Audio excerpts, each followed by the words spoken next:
I wanted to firstly ask, how did the practice, Peddle Thorp, commence working overseas, and why become involved with projects offshore?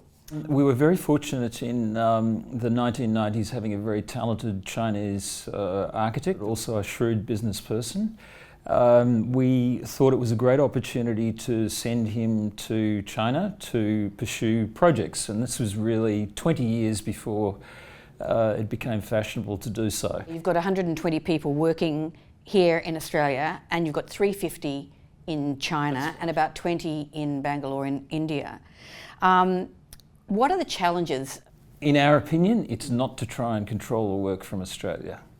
And that's why I think we have a kind of different level of success, because we've tapped into local expertise, and we've found there are some incredibly talented people in China, and most of the advanced building products are now being produced out of China. So if we tried to service that from here, it would have been impossible. Compared to working in China, you also, you work in India, Korea, Doha, Dubai, Abu Dhabi, Thailand, Malaysia, New Zealand, also in Europe. Everything is a little bit different. Do you have the same model that you have in China in other areas of the world?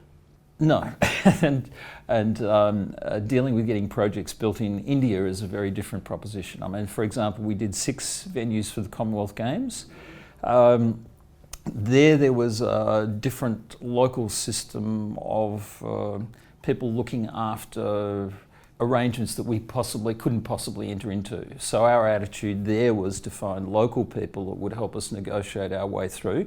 In those terms, it's similar to China, but the mechanisms of getting things implemented there was vastly different. So I think what you've really got to do is appreciate the culture of each country and find the right formula to progress your work in these different locations.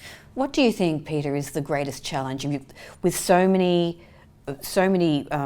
projects in so many different countries? The greatest challenge is always to get the job in the first place. That's the most difficult challenge for architects.